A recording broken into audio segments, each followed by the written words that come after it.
Chapter 2. The Hive. The stairwell descended forever. A concrete moor lined with emergency strips glowing sickly green. Zheng Jia kept his eyes on Jie's back and his feet inside the invisible circle that meant survival. 2 explosions still rang in his skull. Red mist spattered the steps behind them. He'd wanted excitement. He'd imagined being the hero in a movie world, like an amusement park, fear with a seatbelt, bonus points for remembering the plot. This wasn't a park.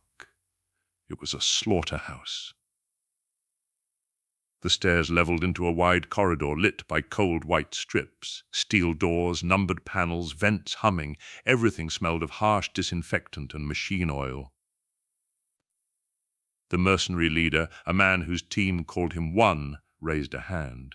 The squad halted as one, fanning out, their muzzles tracking corners. He pressed a hand to his earpiece and scowled, eyes narrowing behind his visor. "Red Queen knows we're here," the medic muttered. One's gaze swept the corridor. That AI runs this entire facility, environmental controls, security, everything. It sealed the hive 5 hours ago, went mad and killed everyone inside. Jie stepped off the stairs as if taking a late-night stroll, a fresh cigarette already between his fingers. He glanced back at the panting civilians. "Relax. This one's easy. Just don't be stupid." Mu Gang clutched his collar. "Easy? People just exploded." "That was him breaking the rule."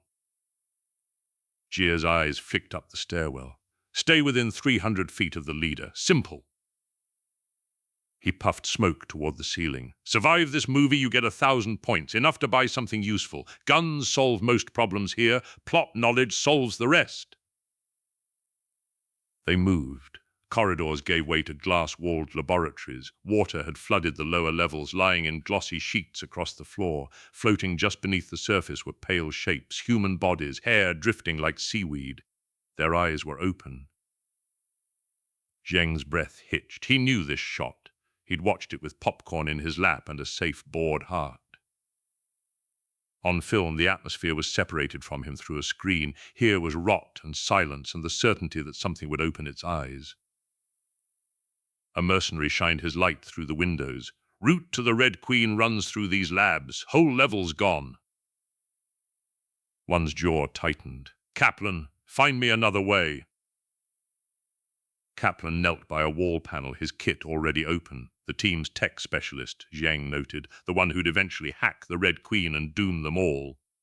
Spence, the man who'd woken beside the woman called Alice on the mansion floor, tried to keep his voice light. "What happened down here?" "Red Queen went homicidal," one said. "Motive unclear. Could be outside interference." Zhang's mind supplied the rest. Spence's betrayal. The T-virus. The moment the central computer shut down and then, later, restarted. When the Red Queen comes back online, the corpses wake. Matt, the cop who'd infiltrated alongside Alice, hunting for his sister, turned his head sharply as they passed a lab window. His face went ashen. Behind the glass, a dead technician pressed close. Slack jaw, milky eyes, hair floating like a halo. The corpse bumped the window and drifted away. Lan made a small sound, halfway between a gasp and a swallowed scream.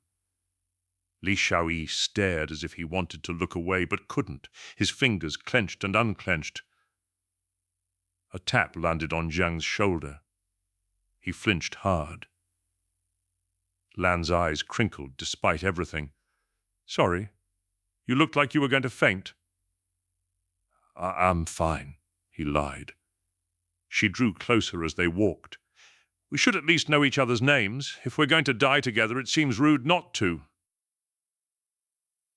It was absurd. It was also grounding. Zhan Lan. "I write. Or I did." A tight smile. "Maybe this is retribution for being lazy." Zhang Jia. Sales manager. He almost said, I wanted to feel alive. I thought this would be exciting. And his throat worked. It's too much. Mu Gang barked a humorless laugh. Mu, truck driver. I saw that stupid prompt and clicked yes. Back home my wife nags, my kid cries. I'd rather drive into a wall than go back. But not like this. Li Xiaoyi's voice was thin. Li Xiaoyi. If I can get stronger, if I can go back with powers. His lips peeled slightly from his teeth. There are people at school who deserve it. A sharp smack landed on Lan's shoulder. She screamed and stumbled into Zhang. Jie's laughter was soft. Introductions? Cute. Save it for the debrief. If you live. Kaplan rose from the panel. Alternate route. Dining hall B. One didn't hesitate. Dining hall B. Move. The further they walked, the more the hive felt like a machine built to run without people. Doors hissed open. Overhead cameras tracked them. They reached a heavy metal door with a stenciled B label. Kaplan keyed it. Bolts thudded back. Inside was a wide room lined with rows of identical metal cases stacked like coffins. The air was colder here. Jie's eyes flicked over the cases, and for a fraction of a second his laziness slipped. Something tense replaced it. Zhang's stomach tightened. He knew what was in those boxes. Not zombies. Worse. Hunters, folded into the metal darkness like knives waiting to be drawn. One motioned. Zhitty. Rain.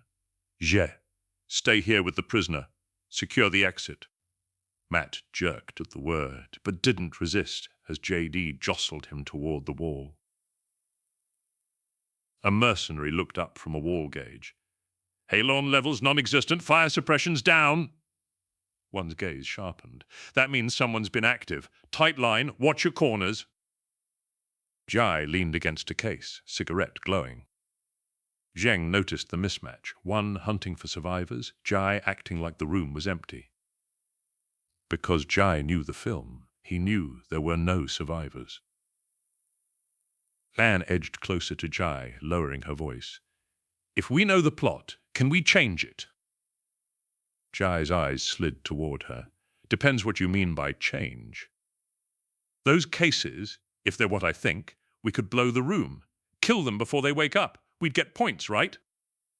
Points make you greedy. It's not greed, Lan insisted. It's strategy.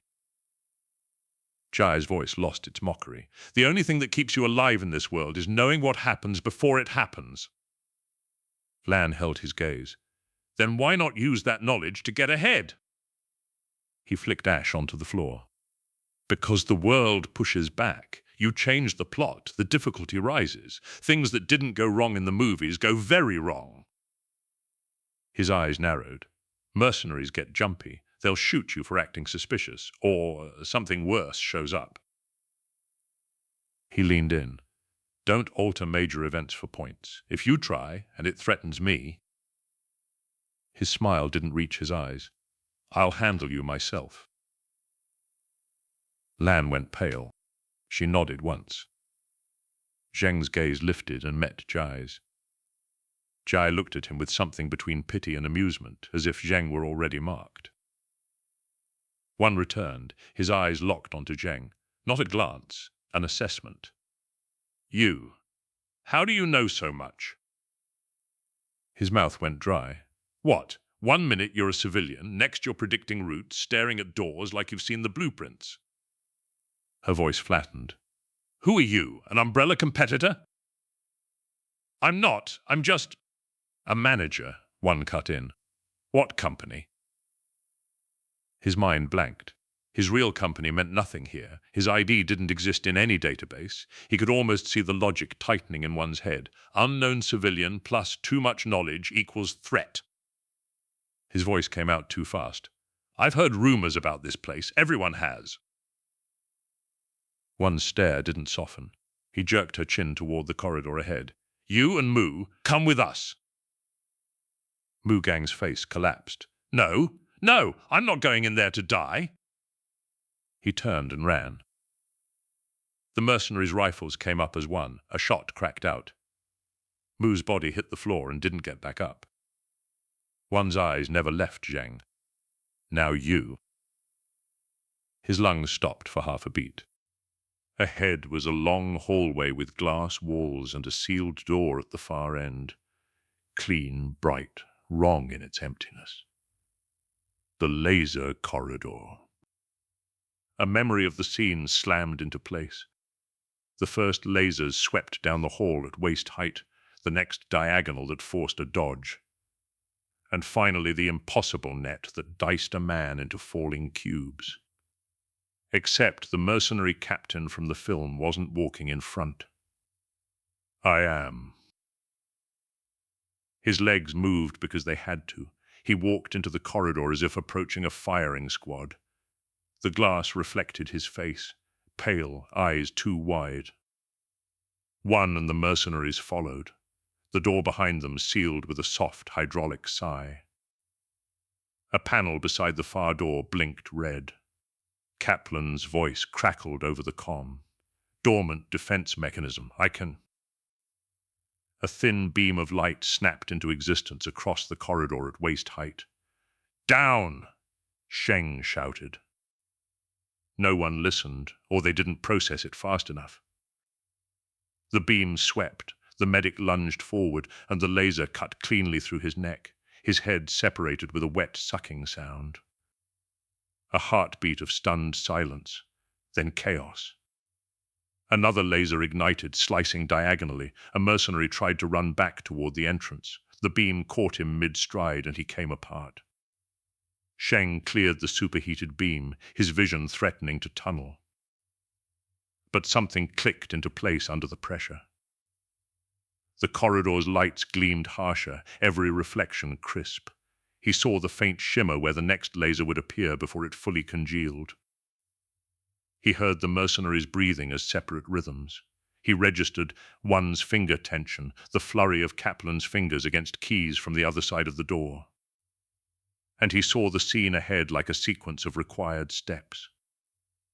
Low sweep, duck, second sweep, jump, net, get to the far door. Something shifted behind his eyes, a barrier breaking that he hadn't known existed. Warmth flooded his skull, then clarity sharper than adrenaline alone could explain. No time to examine it. The ceiling was shifting again. Multiple emitters emerged. Everyone flat, he shouted. On the floor, now! Maybe it was the certainty in his tone. Maybe it was terror demanding obedience. Or maybe they'd just watched a man's head come off. This time, bodies hit the ground. A laser screamed past overhead. Sheng sprang up and forced himself forward, dragging his fear by the throat. He reached one, rising a fraction too slowly, eyes fixed ahead rather than on the laser's path. He grabbed his vest and yanked him off his feet, slamming him against the thick steel of the exit door. His eyes flashed with rage. And then the beam flared into a net of lasers halfway down the corridor, slicing the space into a lethal grid. A mercenary screamed as the net moved. His body fell apart in sections. Zhang grabbed one's collar and hauled him close to the door. Stay flat against it. The third wave formed, a white grid rushing toward them. He pressed his body to the door and shut his eyes. Heat washed across his shoulder, searing, white-hot. The smell of burned flesh filled his nostrils. Then the light dimmed. The door hissed open and they tumbled out. Zhang lay on his side, panting. His shoulder burned where the laser had grazed it, a line of cauterized flesh that would scar.